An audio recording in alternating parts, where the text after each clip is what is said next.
بسم اللہ الرحمن الرحیم۔ السلام علیکم ناظرین کرام، نئی ویڈیو میں آپ کو خوش آمدید کہتے ہیں۔ عید کا تہوار ہوتا ہے، لوگوں کو بڑی خوشیاں ملتی ہیں، لیکن پاکستان میں عید کے موقع پر بھی بری سے بری خبر ملتی ہے۔ اور اس دفعہ حامد میر نے جو انکشاف کیا ہے، اصل میں وہ انکشاف ہے بالکل ٹھیک، اور اس میں نسیم زہرا بھی شامل تھیں۔ انہوں نے بھی یہی بتایا۔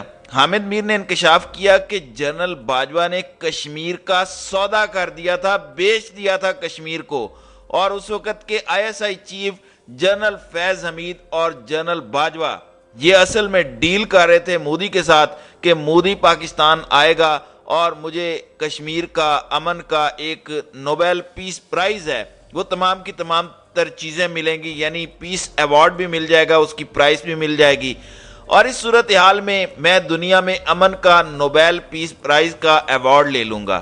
اس کی وجہ یہ تھی، ظاہر ہے جب آپ کشمیر کا سودا کر دیں گے تو پھر انٹرنیشنل طاقتیں تو آپ پر مہربان ہوں گی، لیکن اس سے بھی زیادہ بڑی بات یہ ہے کہ عمران خان آڑے آ گیا اور اس نے انکار کر دیا۔ اصل میں جب پوچھا گیا کہ کشمیر کا معاملہ کیا ہوگا تو جنرل فیض حمید اور ان لوگوں نے کہا کہ دیکھی جائے گی کشمیر کا جو بھی ہوگا، یعنی مودی کو کشمیر ایک طرح سے دے دیا تھا۔ اب اس صورتحال میں اس سے بھی بڑھ کر نسیم زہرا نے جو انکشاف کیا ہے، انہوں نے کہا کہ جنرل باجوہ نے ایک میٹنگ کے اندر کئی صحافی تھے اور میں بھی وہاں پر موجود تھی، تو مجھے کہا کہ ہم بھارت کا مقابلہ نہیں کر سکتے، ہماری فوج اس قابل نہیں ہے کہ بھارت سے لڑ سکے، ہمارے جہاز اس قابل نہیں ہے، ہمارے ٹینکس اس قابل نہیں ہے کہ ہم بھارت سے لڑ سکیں، ہم بھارت سے بہت پیچھے ہیں، لہٰذا ان سے جنگ کرنے کا سوال ہی نہیں پیدا ہوتا، جنگ ہوگی تو ہم ہار جائیں گے، اس لیے ہمیں جنگ نہیں امن چاہیے۔ ناظرین کرام، آپ اندازہ کیجئے، بہادر فوج کا بزدل وطن فروش جرنیل اٹھ کر کہتا ہے کہ ہماری فوج بزدل ہے، یا ہماری انٹیلیجنس ایجنسی بزدل ہے، یا ہماری ایئر فورس بزدل ہے، یا ہماری نیوی بزدل ہے۔ اس شخص کا صحیح نسیم زہرا نے کہا کہ کورٹ مارشل ہونا چاہیے، اور ایسا کورٹ مارشل ہونا چاہیے کہ ساری زندگی یاد رکھے۔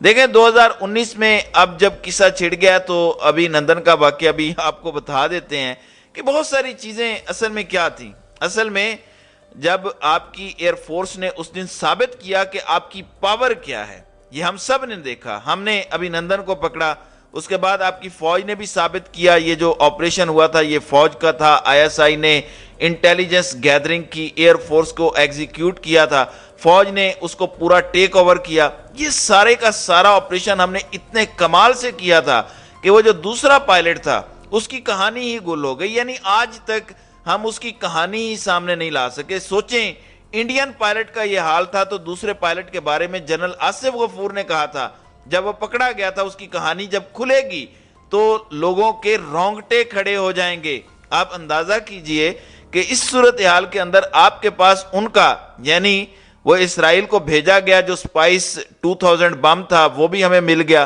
تو ہم نے کیا کیا آپ بتائیے؟ ہم نے ثابت کیا کہ ہماری فوج بھی زبردست، ہماری ایئر فورس بھی زبردست، اور انڈیا کانپ گیا تھا، اس نے دوبارہ حملہ کرنا تھا۔ اس رات کیا ہوا؟ اس رات صورتحال یہ پیدا ہوئی، اس وقت کوئی پلان نہیں تھا ابھی نندن کو واپس کرنے کا، مودی نے اصل میں دھمکی دی تھی کہ وہ پاکستان پر ایٹمی حملہ کر دے گا، اس لیے کہ ان کا آپریشن ہو گیا تھا ناکام، اور آپریشن ناکام ہونے کے بعد اس نے کہا کہ حملہ کروں گا، اور وہ جو ایاز صادق نے بات کی تھی کہ جنرل باجوہ آیا تو ٹانگیں تھر تھر کانپ رہی تھیں، کیونکہ جنرل باجوہ ڈر رہا تھا کہ یہ ہو نہ جائے۔ یعنی آپ ذرا ایئر فورس سے جا کر پوچھیں تو انہوں نے کیا آپریشن کیا، کیا کمال آپریشن تھا، تو اس صورتحال میں جنرل باجوہ کی ٹانگیں کانپ رہی تھیں۔ جب آپ پلاٹوں پر قبضے کریں، جب آپ کی بہو کا ایک پلاٹ 12 ارب کا نکلے، آپ کرپشن کریں، آپ مال بنائیں، آپ سیاست کریں، آپ ڈی ایچ اے بنائیں، یعنی جب تک جنرل باجوہ یہ سارے کام کرتا رہا اس کے اندر بزدلی ہی آنی تھی، سیاست کر رہا تھا، تختے الٹ رہا تھا، یہ کر رہا تھا، وہ کر رہا تھا، لوگوں کو کہتا پھر رہا ہے اب کہ کچھ اینکرز کو کہتا پھر رہا تھا کہ تمہاری تنخواہ زیادہ ہے میری تنخواہ کم ہے۔ بندہ پوچھے اس سے کہ ایک بندہ ساری زندگی میں اتنا نہ کر سکے جتنا آپ کی بہو نے ایک پلاٹ میں اتنی بڑی گیم کر دی۔ اب اس صورتحال کے اندر جنرل باجوہ نے جو کام کیا ہے، سوشل میڈیا کا یوز کر رہا ہے، کہتا ہے کہ हामिद मीर 2 नंबर है। हामिद मीर प्रो एस्टेब्लिशमेंट है, वो कभी भी एंटी एस्टेब्लिशमेंट नहीं था, ये बात आप ज़हन में रखिएगा। Najam Sethi pro establishment, Hamid Mir pro establishment, Motiullah Jan pro establishment, Asad Toor, Saleem Safi, Mohsin Dawar, Ali Wajid, Manzoor Pashteen type, ये जितने भी सारे हैं, ये सारे के सारे प्रो एस्टेब्लिशमेंट हैं। एक ही बंदा उठा है जो वाकई सही मानों में एंटी एस्टेब्लिशमेंट है और उसका नाम है इमरान खान। तो देखें, नसीम ज़ारा ने कहा कि इस पर इसका कोर्ट मार्शल होना चाहिए। बिल्कुल होना चाहिए इस बंदे का कोर्ट मार्शल। तो यही तो खान साहब इसके कोर्ट मार्शल के की बात करते हैं। फिर जनरल फैज ने जो गंद किया, जो जनरल बाजवा ने गंद किया, अब ये सारी बातें हमारे सामने आ रही हैं। आपने कश्मीर क्या आज़ाद करवाना था? मोदी को पता था कि इनकी औकात ही नहीं है कश्मीर लेने की। आप सोचें ज़रा, 75 साल हो गए हैं। आप जानते हैं जनरल बाजवा का हीरो कौन है? याह्या खान, जिसने आपका मुल्क तोड़ा। उस वक्त की इस्टेब्लिशमेंट भुट्टो के साथ थी और इन्होंने मुजीबुर रहमान के खिलाफ बगावत की और मुल्क तोड़ दिया। जिस तरह बाजवा की इस्टेब्लिशमेंट और बाकियों की इस्टेब्लिशमेंट आज भी इमरान खान के खिलाफ ऑपरेशन कर रही है और पीडीएम का साथ दिया, तो इस सूरत हाल में जिसका हीरो याह्या खान हो, जिसने मुल्क तोड़ा हो, तो आप सोचें उस बुज़दिल के पास करने को क्या होगा। ये मामला अब सामने आया है, इस पर जनरल बाजवा का कोर्ट मार्शल होना चाहिए। इस पर सबसे पहले तो ISPR को कमेंट करना चाहिए, बयान देना चाहिए कि हकीकत क्या है, क्या मामलात हैं। अगर हामिद मीर गलत बोल रहा है तो उसके खिलाफ कार्रवाई की जाए, और हामिद मीर गलत बोल नहीं रहा, क्योंकि नसीम ज़ारा और बहुत सारे 25 सहाफ़ी वहां मौजूद थे और उस वक्त कोई बोल नहीं सकता था क्योंकि इनका रोब था।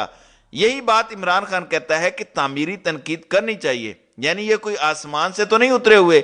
आखिर क्या वजह है कि हम इन पर तनकीद नहीं कर सकते? खुलफाए राशिदीन ने अपने आप को एहतसाब के लिए पेश किया था। हजरत उमर रजी अल्लाह ताला अन्हु ने चादर का हिसाब दिया था, तो आप बताएं जनरल बाजवा क्यों हिसाब नहीं दे सकता? आप मीडिया पर बंदे उठा लेते हैं, यानी जनरल बाजवा ने उस वक्त बंदे उठाना शुरू कर दिए, पूरा क्रैकडाउन शुरू कर दिया कि जी ये होगा वो होगा। दुश्मन के सामने ये शख्स खड़ा नहीं हो सकता, टांगें कांपती हैं और कौम को उठाने में पेश है। अल्हम्दुलिल्लाह हमारी फौज बहादुर है, हमारी एयर फोर्स बहादुर है। उस वक्त सूरत हाल ये थी कि अभिनंदन का जो मामला हुआ था, उस वक्त वो वापस नहीं करना चाह रहे थे, लेकिन अभिनंदन को फिर वापस करना पड़ा क्योंकि ये डर गया था, वरना फौज भी तैयार थी और एयर फोर्स भी तैयार थी। इससे तो करोड़ा गुना बेहतर जनरल परवेज मुशर्रफ था, वो कम से कम भारत को मुंह तोड़ जवाब तो देता था। ये तो एक बुज़दिल जर्नैल निकला और इसने पाकिस्तान के साथ जो किया वो आप सब अच्छी तरह समझते हैं।